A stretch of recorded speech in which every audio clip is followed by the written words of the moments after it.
Sejam bem-vindos ao canal Mateus 17. Eu me chamo João e quero compartilhar com vocês as riquezas espirituais da Palavra de Deus. Eu gostaria de começar com Gálatas 3, versículo 1, onde o apóstolo Paulo ele faz uma pergunta aos galácios. Ele diz assim: Ó insensatos Gálatas, quem vos fascinou para não obedecerdes à verdade, a vós perante os olhos de quem Jesus Cristo foi evidenciado e crucificado entre vós? Em Gálatas 5, versículo 1, ele diz assim: Estai, pois, firmes na liberdade com que Cristo nos libertou, e não torneis a vos colocar debaixo do jugo da servidão. Em Gálatas 5, versículo 16, o apóstolo Paulo diz assim: Digo, porém, o seguinte: vivam no Espírito, e vocês não satisfarão os desejos da carne. Muitas pessoas, nos dias de hoje, querem viver suas vidas de acordo com as suas próprias convicções. Elas se baseiam nos seus aprendizados, nos seus desejos, nas suas vontades, naquilo que lhes dá prazer, alegria, satisfação, felicidade, mesmo que seja por uma brevidade de tempo ou que seja motivado por consumo ou algum incentivo externo como motivação para provocar a sensação de bem-estar com dia e hora para começar. Existe nos dias de hoje um forte apelo para que as pessoas vivam suas vidas intensamente, como se diz, sem medo de ser feliz, como se não houvesse amanhã, como se elas deixassem serem levadas pela própria vida, para onde a vida as levar. Esses apelos chegam até as pessoas por diversos meios, como através das mídias, através de filmes, desenhos, músicas, personagens, revistas, modismos, através de ideologias, estudos filosóficos e outras tendências que surgem como novidades. Tudo isso faz parte de conflitos internos que ocorrem o tempo todo no interior das pessoas. As pessoas por si só não conseguem discernir o que lhes está sendo oferecido, por isso aceitam com naturalidade, como se fizesse parte das mudanças naturais que ocorrem na vida delas. No versículo 17, o apóstolo Paulo diz assim: Porque a carne luta ou combate contra o espírito, e o espírito luta contra a carne, porque são opostos entre si, para que vocês não façam o que querem. E no 18 ele diz assim: Mas se sois guiados pelo Espírito, não estão debaixo da lei. Neste versículo, o apóstolo Paulo ele fala aos cristãos a respeito de conflitos ou batalhas interiores que ocorrem naturalmente quando declaramos o senhorio do Senhor Jesus em nossas vidas, e a nossa vida pregressa se torna conflitante com a nossa vida que nos foi dada pela graça e misericórdia do Senhor Jesus. A partir do momento que formos libertos ou que somos livres para adorar a Deus sem rudimentos que nos subjugavam outrora, não devemos mais nos colocar novamente nesta posição de sermos conduzidos por eles.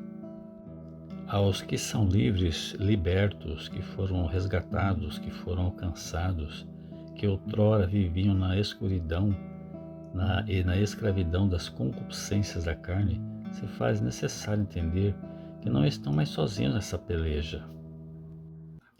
Faz-se necessário compreender que a batalha não é mais individual, mas espiritual, porque a vitória vem de Deus e não dos esforços humanos.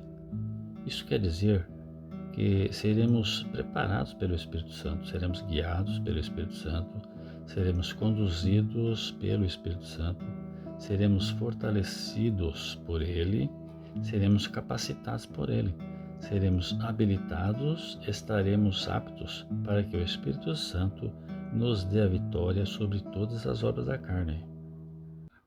A pergunta que fica é: de quais obras devemos ser aptos para que o Espírito Santo nos dê a vitória? O apóstolo Paulo, ele cita algumas obras da carne, no versículo 19, E ele diz assim, né? As obras que o Espírito Santo nos dá a vitória, nos capacita para termos a vitória. E aí ele diz assim, as obras da carne são conhecidas e são adultério, fornicação, impureza, lascívia, prostituição, idolatria, feitiçaria, ódio, ira, porfia, rebeliões, heresias, invejas, homicídios, bebedeiras, orgias e coisas semelhantes. Lembrando, né, que essas obras elas fazem parte da herança que veio junto com o pecado da desobediência de Adão e Eva. Pois em Gênesis 2:7 diz assim: Então o Senhor Deus formou o homem do pó da terra. Ele soprou nas narinas o fôlego de vida, e o homem se tornou um ser vivente. Ou seja, sem a misericórdia de Deus, não haveria vida. Talvez aqueles Gálatas de ontem e os de hoje se tenham esquecidos disso. No versículo 8 de Gênesis 2 diz assim: E o Senhor Deus, autor da vida, plantou um jardim no Éden, na direção do Oriente, e colocou nele o homem que havia formado. E no 9 ele diz: Do solo o Senhor Deus fez brotar todo tipo de árvores agradáveis à vista e boas para alimento, e também a árvore da vida no meio do jardim, e a árvore do conhecimento do bem e do mal. No versículo 15, adiantando um pouquinho, né? O Senhor Deus tomou o homem e o colocou no jardim do Éden para o cultivar e o guardar. E no versículo 16 continua: E o Senhor Deus ordenou ao homem: De toda a árvore do jardim comerás livremente. E no versículo 17 continua: Mas da árvore do conhecimento do bem e do mal você não deve comer, porque no dia em que dela comer, certamente morrerá. Então, quando Adão e Eva cometeram o pecado da desobediência, junto com a saída deles do jardim do Éden e da presença do Senhor, veio a herança da concupiscência. Mas, o apóstolo Paulo, em 2 Coríntios 5,17, diz assim: Assim que se alguém está em Cristo Jesus, nova criatura é, as coisas velhas já passaram, eis que tudo se fez novo. Isso significa que a água divisória entre a velha natureza e a nova criatura é o Espírito Santo, que graciosamente nos foi enviado pelo Senhor Deus Todo-Poderoso para habitar em nós e nos guiar, e para nos transformar nessa nova criatura e capacitar para receber a vitória que somente Deus pode nos entregar, pois a vitória vem de Deus. No versículo 22 de Gálatas 5, o apóstolo Paulo nos mostra o que é ser uma nova criatura e os frutos que o Espírito Santo produz no nosso interior.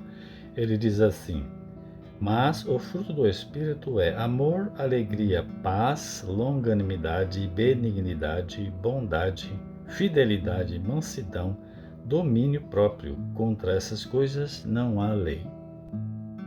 Eu gostaria de encerrar com a 1 de Pedro, capítulo 1, versículo 15 e 16, que diz assim: Mas como é santo aquele que vos chamou, sede vós também santos em toda a vossa maneira de viver, porquanto está escrito: Sede santos, porque eu sou santo.